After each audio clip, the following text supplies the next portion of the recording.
Petrol బంకులు కేటాయించి petrol బంకుల యజమానులను తయారు చేసినాం అధ్యక్ష. అంతెందుకు అధ్యక్ష, హైటెక్ సిటీ పక్కన ఒకటి నైట్ బజార్ అని అప్పట్లో శిల్పారామం పక్కన పోయిన ప్రభుత్వం పెట్టింది. దీన్ని కార్పొరేట్ వాళ్ళకి తెగ నమ్ముకున్నారు అధ్యక్షులు. నేను వచ్చి చూస్తే ఇంత మంచిది ఏందా ఏమవుతుందని చూస్తే అమ్మేసుకోరు అధ్యక్ష, మింగేసారు. ముంగేసే వరకల్లా నాకు చికాకు వచ్చి మింగిన దాన్ని లోపల నుంచి బయటికి గుంజిన అధ్యక్ష. గుంజి మహిళా ఆడబిడ్డలకు ఇందిరా మహిళా శక్తి బజార్ కింద పెట్టి 106 స్టాల్స్ 3.5 ఎకరాలు 1000 కోట్ల ఆస్తిని ఆడబిడ్డలకు అప్పచెప్పి తెలంగాణ మారుమూల పల్లెల్లో ఆడబిడ్డలు ఉత్పత్తి చేసే అన్ని వస్తువులను అక్కడ ప్రదర్శించి ప్రపంచానికి చూపించే విధంగా, ప్రపంచానికి అమ్మడానికి ఇక్కడనే కాదు అమెజాన్ ప్లాట్ఫామ్ మీద ఈరోజు ఆడబిడ్డలు ఉత్పత్తి చేసే వస్తువులను ఈరోజు అమ్మకాలకు పెట్టడానికి ప్రపంచమే ఒక మార్కెట్గా ఆడబిడ్డలకు ఈరోజు సృష్టించిన అధ్యక్ష. ఇదే కాదు, ఈరోజు జిల్లా కేంద్రాలలో అదొక మళ్ళీ అమ్మకాల మీద ఓ రోజు మొత్తం మాట్లాడతా. అదేవిధంగా అధ్యక్ష, ఈరోజు ఇందిరా మహిళా ఈ స్వయం సహాయక సంఘాలకు అన్ని జిల్లా కేంద్రాలలో ఈరోజు 22 భవనాలను మనం ప్రారంభించుకోబోతున్నాం అధ్యక్ష. ఎక్కడికక్కడ జిల్లా మహిళా సంఘాలకు కూర్చోవడానికి, మాట్లాడుకోవడానికి, వ్యాపారాన్ని విస్తరించుకోవడానికి ఈరోజు వాళ్లకు అన్ని రకాలుగా మనం సహాయం అందించి తొందరలోనే 22 జిల్లా కేంద్రాలలో కోట్ల రూపాయలతో నిర్మించిన ఆత్మగౌరవంతో నిలబడ్డ ఇందిరా మహిళా శక్తి జిల్లా కేంద్రాలను మనం ప్రారంభించుకోవడానికి ఈరోజు మహిళల కోసం మనము కార్యక్రమాలు తీసుకొని ముందుకు వస్తున్నాం అధ్యక్ష. ఆడబిడ్డల్ని ఆర్థికంగా నిలబెట్టినందుకైనా అభినందించాలి కదా. వాళ్ళ ఇంట్లలో ఆస్తి పంపకాలు ఉండొచ్చు, ఆడబిడ్డ మీద వాళ్ళకి చిన్న చూపు ఉండొచ్చు. మొదటి 5 సంవత్సరాలు ఒక్క ఆడబిడ్డకు కూడా మంత్రివర్గంలో అవకాశం ఇవ్వకపోవచ్చు. ఆడబిడ్డలు అంటే చిన్న చూపు వాళ్ళ ఇంట్లో ఉండొచ్చు, వాళ్ళ పార్టీ విధానం ఉండొచ్చు. కానీ మేము తెచ్చిన మహిళా పాలసీని, మహాలక్ష్మి విధానాన్ని అభినందించాల్సిన బాధ్యత వాళ్ళకి లేదా? సొంతింటి ఆడబిడ్డ కన్నీటి పెట్టి వీధిలోకి వస్తే ఏ కుటుంబానికైనా మేలు జరుగుతుంది అధ్యక్ష. ఎక్కడైతే ఆడబిడ్డ కన్నీరు పెడుతుందో అక్కడ కష్టాలే తప్ప ఇంకా ఏమి మిగిలవని చరిత్ర చెప్తుంది అధ్యక్ష. ఇప్పటికైనా కనువిప్పు కలిగించి సంపాదించిన దాంట్లో కొంత పంచండి. మొత్తం తింటే పైకి మన చెప్పిన అధ్యక్ష, నేను ఎక్కడనో ఎంత ఉన్నా పైకి పోయేటప్పుడు ఆర్టీజీఎస్ లేదు, బదిలీ చేసుకోవడానికి ఇక్కడనే వదిలిపోవాలని. అంతోటి దానికి ఇంతోటి దురాశ ఎందుకు అధ్యక్ష? ఉన్నోళ్ళు తలా కొంత వంచుకుంటే అయిపోద్ది కదా. అది చేయకుండా మమ్మల్ని నిందిస్తే ఏమొస్తుంది అధ్యక్ష? పదే పదే నేనేదో విమర్శించిన, నేనేదో చేస్తున్నా అని మాట్లాడతారు అధ్యక్ష. మీ సొంతింటి ఆడబిడ్డను నీ పక్కలో కూర్చున్న వాళ్ళు లిక్కర్ రాని అన్నారా అధ్యక్ష? మీరే లిక్కర్ కింగ్ అన్నారు. మీ సొంత ఇంటి ఆడబిడ్డను లిక్కర్ రాని, లిక్కర్ కింగ్ అని నువ్వు బీఫామ్లు ఇచ్చిన ఎమ్మెల్యేలు అంటుంటే సోదరుడిగా నీకు కనీసం చీమ గుట్టినట్టయినా ఉండదా అధ్యక్ష? ఈ ఒక్క ఉదాహరణ మొత్తం మహిళా సమాజానికి ఒక అవగాహన వచ్చేసింది. వారు ఏ పార్టీ మనిషి, ఏం ఆలోచన అధ్యక్ష. భిన్నాభిప్రాయాలు ఉండొచ్చు, భేదాభిప్రాయాలు ఉండొచ్చు, కుటుంబంలో తగాదాలు ఉండొచ్చు, ఆస్తి తగాదాలు ఉండొచ్చు. దాయాదుల పోరు మహాభారతంలో చూసినాం. రాజ్యాల కోసం కుత్తుకలు కోసుకున్న వాళ్ళని చూసినాం. కానీ సొంత ఇంటి ఆడబిడ్డను సొంత మనుషులతోని సోషల్ మీడియాలో దుబాయ్ నుంచి తిట్టిపిచ్చి, అదేవిధంగా సొంత ఎమ్మెల్యేలు, మీరు బీఫామ్ ఇస్తే గెలిచిన ఎమ్మెల్యేలు లిక్కర్ రాని అని, లిక్కర్ కింగ్ అని ఇట్లాంటి మాటలు మాట్లాడుతుంటే కనీసం నియంత్రించే ప్రయత్నం చేయకపోవడం అనేది ఏ మేరకు సమంజసము, ఏ మేరకు వీళ్ళకు మహిళల పట్ల గౌరవం ఉందో ఈ ఒక్క సంఘటన పట్టి చూస్తే ఉడికిందా లేదా అన్నమని చూడడానికి ఒక మెతుకు పట్టుకొని చూస్తే తెలుస్తుంది అధ్యక్ష. కాబట్టి దయచేసి ఇంకా ఎక్కువ వద్దు చర్చ, నేను డీటెయిల్గా బోదాల్చుకోలేదు. దయచేసి వదిలేసాయి ఇక నన్ను ఇంత మించి మాట్లాడనీయకు. అదేవిధంగా అధ్యక్ష, రాజీవ్ ఆరోగ్యశ్రీ ఆనాడు 2 లక్షలు రాజశేఖర రెడ్డి గారు పేదలకు కార్పొరేట్ వైద్యాన్ని అందించాలని డాక్టర్ వైఎస్ రాజశేఖర రెడ్డి గారు తీసుకొచ్చిన పథకం, దాన్ని నిర్వీర్యం చేసి సర్వనాశనం చేసిరు. నేను వచ్చిన ఎంబడే 2 రోజుల్లోనే 5 లక్షల నుంచి 10 లక్షలకు పెంచి ఈ రోజు వరకు అధ్యక్ష ఈ రోజు వరకు రాజీవ్ ఆరోగ్యశ్రీకి 2300 కోట్ల రూపాయలు మా ప్రభుత్వం పేదల ఆరోగ్యానికి ఖర్చు పెట్టింది అధ్యక్ష. సీఎం రిలీఫ్ ఫండ్ వాళ్ళకి చుట్టాలకు కావాల్సిన వాళ్ళకు ఇచ్చి చెక్కులు కూడా వాళ్ళ ఖాతాలను వేసుకొని పాపం పేదోళ్ళ మీద, బాధితుల మీద, నిర్వీర్యమైన వాళ్ళని పెట్టి పిఎలను పెట్టించి చెక్కులని ఖాతాలు వేసుకొని దొంగలిచ్చిన దొంగలు అధ్యక్ష. సీఎం రిలీఫ్ ఫండ్ను ఆ రాజీవ్ ఆరోగ్యశ్రీ చెక్కులను కొల్లగొట్టి ఏం మాత్రం సిగ్గుపడకుండా అక్కడ నించొని మమ్మల్ని నిందిస్తారు అధ్యక్ష. చెక్కుల రూపంలో పేదోళ్ళకి చెందాల్సిన రాజీవ్ ఆరోగ్యశ్రీ చెక్కులను, సీఎం రిలీఫ్ ఫండ్ చెక్కులను తరలించి వేరే ఖాతాలు వేసుకొని దొంగిలించిన దొంగల అధ్యక్ష. పేదోడు సొమ్ము తిన్నోడు ఎవడైనా బాగుపడతాడు అధ్యక్ష? ఎంత పరిస్థితి లేనోడో రాజీవ్ ఆరోగ్యశ్రీకి అప్లై చేసుకుంటాడు అధ్యక్ష. ఇవాళకి 2046 కోట్ల రూపాయలు ఈ రోజుకి నేను సీఎం రిలీఫ్ ఫండ్లో ఖర్చు పెట్టిన అధ్యక్ష. మొత్తం కలిపి దాదాపుగా ఈ 26, 25, 26 నెలలలో 4400 కోట్ల రూపాయలు ఈరోజు పేదల వైద్యం కోసం, ఆరోగ్యం కోసం ప్రభుత్వం ఖర్చు పెట్టింది అధ్యక్ష. దానికోసమైనా అభినందించాలి కదా అధ్యక్ష. అదేవిధంగా అధ్యక్ష 500 రూపాయల గ్యాస్ సిలిండర్, ఆనాడు దీపం పథకం, ఇతర పథకాల ద్వారా పేదలకు కట్టెలపై నుంచి ఆడబిడ్డలు పొగ గొట్టాలతోని ఊపిరితిత్తులకు పోయి క్యాన్సర్ వచ్చి చచ్చిపోతుంటే శ్రీమతి సోనియా గాంధీ గారు ఆడబిడ్డలకు ఉచితంగా సిలిండర్, గ్యాస్ పొయ్యి ఇవ్వాలని పథకాన్ని ప్రవేశపెట్టింది. ఆ రోజు 400 రూపాయల సిలిండర్ ఉండే, 12 నూర్లు చేసింది. కొనలేని పరిస్థితి. గ్యాస్ పొయ్యిలు, సిలిండర్లు అటకెక్కి కట్టెల పొయ్యికి వస్తే మళ్ళీ సోనియమ్మ గ్యారంటీ కింద 500 రూపాయలకు సిలిండర్ ఇచ్చి ఇప్పటి వరకు మా ఉత్తమ్ కుమార్ రెడ్డి గారు 43 లక్షల కుటుంబాలకు 752.22 కోట్లు సబ్సిడీ చెల్లించింది అధ్యక్ష.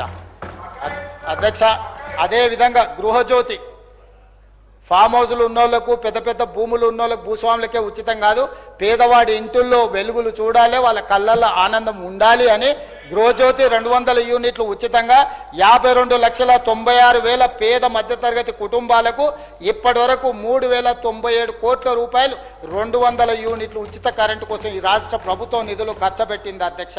అదేవిధంగా చదువుకునే పిల్లల కోసం 39,000 ప్రభుత్వ స్కూలు, కాలేజీలు, విద్యా సంస్థలకు ఉచితంగా ఈరోజు మా ప్రభుత్వం విద్యుత్ ఇచ్చింది అధ్యక్ష. విద్యా సంస్థలకు ఉచితంగా విద్యుత్ ఇవ్వాలన్న సోయి వాళ్ళకి లేదు. ఈరోజు మేము వచ్చినాక పేద పిల్లలకు చదువుకోవడానికి మళ్ళా మాత్రం కంప్యూటర్లు, స్క్రీన్లు, టీవీలు అన్ని కొంటమని కమిషన్లు కొట్టేసి అవి కొన్నారు. కానీ అవి నడవడానికి ఇవ్వాల్సిన కరెంటు ఇవ్వకుంటుంటే ఇన్ని స్కూళ్ళకు ఉచితంగా కరెంటు మేమిచ్చినాం అధ్యక్ష, మా మంత్రివర్గం ఇచ్చింది అధ్యక్ష.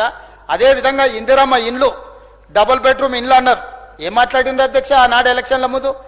ఇందిరమ్మ ఇల్లు, డబ్బా ఇల్లు, కాళ్ళు కొడుకు వస్తే యాడ్ ఉండాలి, కోడలు వస్తే కొడుకు కోడలు ఉంటే యాడ్ ఉంటారు, బిడ్డ అల్లుడు పండగకు వస్తే యాడ్ ఉంటాడు, కాళ్ళు చాపుకుంటే కాళ్ళు బయట ఉంటాయి, గొర్రె పిల్లనో మేక పిల్లనో కుక్క పిల్లలు ఉంటే ఎడగట్టేసుకుంటారు. డబ్బా ఇల్లు వద్దు, డబుల్ బెడ్రూమ్ ఇల్లు ముద్దు అని పెద్ద ఎత్తున ప్రచారం చేశారు. నేనేం చెప్పిన అధ్యక్ష, ఏడ ఇందిరమ్మ ఇల్లు ఉంటే గాడ మేము ఓట్లు అడుగుతాం, ఏడ డబుల్ బెడ్రూమ్ ఇల్లు ఉంటే గాడ మీరు ఓట్లు అడుగుతుంది, మీకు 100 నియోజకవర్గాలలో డిపాజిట్ వస్తే ముక్కు నేలకు రాస్తా అని చెప్పిన. వాళ్ళు ఇంటికి పోయారు, మేము ఇక్కడికి వచ్చినాం. ఎన్ని మా పొంగులేటి శ్రీనివాసరెడ్డి గారు ఆ శాఖ నిర్వహిస్తారు. ప్రతి నియోజకవర్గానికి 3,500, సిద్దిపేట, సిరిసిల్ల, గజ్వేల లాంటి నియోజకవర్గాలకు కూడా ఎక్కడ వివక్ష చూపించకుండా 3,500 ఇండ్లు ప్రతి నియోజకవర్గానికి 4,50,000 ఇండ్లు ఈరోజు మేము మంజూరు చేసినాం అధ్యక్ష. ఆ ఇండ్లల్లో ఇప్పటి వరకు పొంగులేటి శ్రీనివాసరెడ్డి గారు 22,500 కోట్లతోని ఈ పథకాన్ని మొదలు పెడితే ఇప్పటి వరకు 5,100 కోట్లు ఎవ్వరు పని చేసుకుంటే వాళ్ళ ఖాతాలకు నగదు టకా టకామని పడేటట్టు, ఎక్కడ అవినీతి, డబుల్ బెడ్రూమ్ ఇళ్లలో ఎంతమంది దళారులు ఉన్నారో, ఎన్ని లక్షల కోట్ల రూపాయలు చేతులు మారినవో ధైర్యం ఉంటే విచారణకు అడగమని చెప్పారు అధ్యక్ష. నిజాలు నిగ్గు తేల్చే పని మేము చేస్తాం. ఈరోజు ఎక్కడ కూడా చిల్లి గవ్వ లేకుండా నిజమైన పేదవాడికి ఈరోజు ఇందిరమ్మ ఇండ్లు ఇచ్చి ఇప్పటికే 5,100 కోట్ల రూపాయలు పేదలకు చెల్లించినాం. ఆ ఇండ్లు గృహప్రవేశం చేసి వాళ్ళ దగ్గర కూర్చొని సహపంక్తి భోజనం చేసి వచ్చినాం అధ్యక్ష. మేము మా మంత్రి పొంగులేటి శ్రీనివాసరెడ్డి గారు ఇతర మంత్రులతో కలిసి. వీళ్ళ అధ్యక్ష మాకు సవాల్ విసిరేది? వీళ్ళకి ఆ స్థాయి ఉందా మా ఎదురుగా నిలబడి మాట్లాడేటంత? వీళ్ళ మమ్మల్ని విమర్శించేది? అదేవిధంగా రైతు రుణమాఫీ 25,35,964 మంది రైతులకు 20,616 కోట్ల రూపాయల రైతు రుణమాఫీ, 2 లక్షల రూపాయలు మొదటి సంవత్సరంలోనే చేసి రైతు రుణమాఫీ చేసి రైతులకు విముక్తి కలిగించి నిన్నగాక మన కేంద్ర ప్రభుత్వం విడుదల చేసిన నివేదికలో అతి తక్కువ అప్పులున్న రైతు రాష్ట్రం తెలంగాణ రాష్ట్రాన్ని కేంద్ర ప్రభుత్వం ప్రకటించింది అధ్యక్ష. అందుకే ఈరోజు ఇదే కాదు, రైతు భరోసా 1,52,00,000 ఎకరాలకు 70 లక్షల పైగా రైతులకు ఇప్పటి వరకు 18,000 కోట్ల రూపాయలు ఇచ్చినాం. రేపు 22 నాడు మళ్ళీ రైతు భరోసా కార్యక్రమాన్ని మొదలు పెట్టబోతున్నాం అధ్యక్ష. అదేవిధంగా సన్న ఓట్లకు బోనస్ ఈ రోజుకు మా ఉత్తమ్ కుమార్ రెడ్డి గారు సన్న ఓట్లకు బోనస్ ఇప్పటి వరకు 1940 కోట్ల రూపాయలు ఇప్పటి వరకు చెల్లించిండ్రు అధ్యక్ష. ఇవి మా గ్యారంటీలు. ప్రజలు మమ్మల్ని నమ్మిండ్రు కాబట్టి మాకు కంటోన్మెంట్ ఉప ఎన్నికలలో పట్టం కట్టిరు, జూబ్లీ హిల్స్ ఉప ఎన్నికలలో పట్టం కట్టిరు, సర్పంచ్ ఎన్నికలలో 66% సీట్లు ఇచ్చి పట్టం కట్టిరు, మున్సిపల్ ఎన్నికలలో 85 నుంచి 90% ఓట్లు ఇచ్చి పట్టం కట్టిరు. ఇది రెఫరెండం అన్నోళ్లకు ప్రజలు గుణపాఠం చెప్పిండ్రు. లోకసభలో మీకు గుండుసున్న ఇచ్చారు అధ్యక్ష. 2023 డిసెంబర్లో అధికారం పోయింది. 2024లో పార్లమెంటులో గుండుసున్న వచ్చింది. తర్వాత అసెంబ్లీలు, సర్పంచులు, మున్సిపల్ ఎన్నికల్లో ఇన్ని ఎన్నికల్లో ప్రజలు తీర్పిస్తే ఇది ప్రజల తప్పు, మేము మంచోళ్ళమే అని ముసిగేసుకొని వాళ్ళు ఇట్లా అబద్ధాలు చెప్పుకొని కాలం గడుపుతున్నారు అధ్యక్ష. ఇది ఏమీ ప్రయోజనం లేదు. వాస్తవాలను గుర్తెరగండి, భూమి మీదకి దిగండి దయచేసి. మీరు రాజులు కాదు, ఇది మీ రాజ్యము కాదు. ప్రజలు రాజులు. ప్రజలు తీర్పిచ్చి వాళ్ళ సేవకులను నియమించుకుంటారు.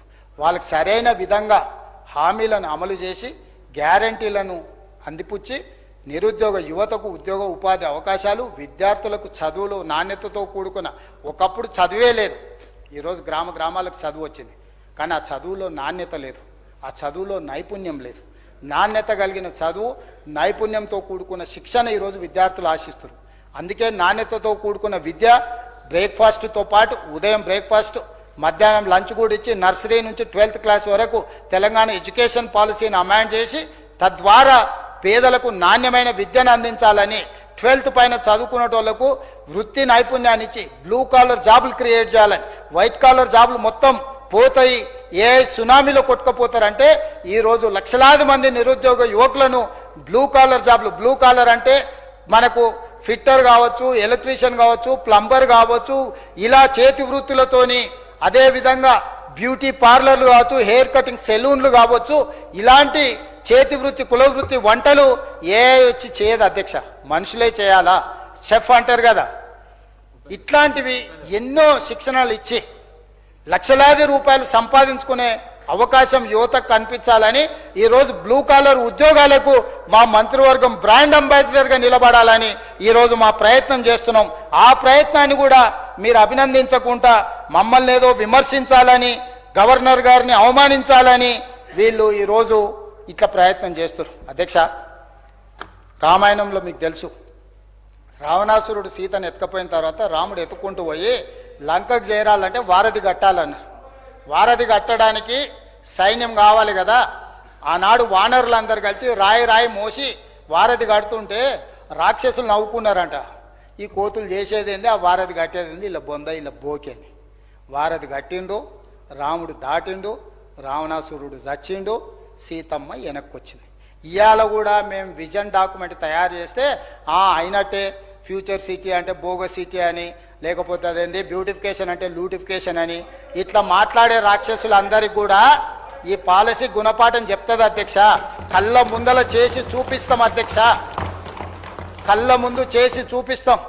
ఆనాడు రామాయణంలో వానరులు వారధి గడుతున్నప్పుడు అపహాసం చేసిన రాక్షసులకు వాళ్ళ గురువైన రావణాసురుడికి ఏ శిక్ష పడ్డదో, రామబాణం దెబ్బకు ఏమి జరిగిందో ఈనాడు కూడా మా తెలంగాణ రైజింగ్ 2047ని వెకిలి చేష్టలతోని, చిల్లర మాటలతోటి చిన్న చేసి చూపించే ప్రయత్నం ఎవరైతే చేస్తుండ్రో ఆనాడు రావణాసురుడు రాక్షసులకు పట్టిన గతే ఈనాడు పడుతుంది.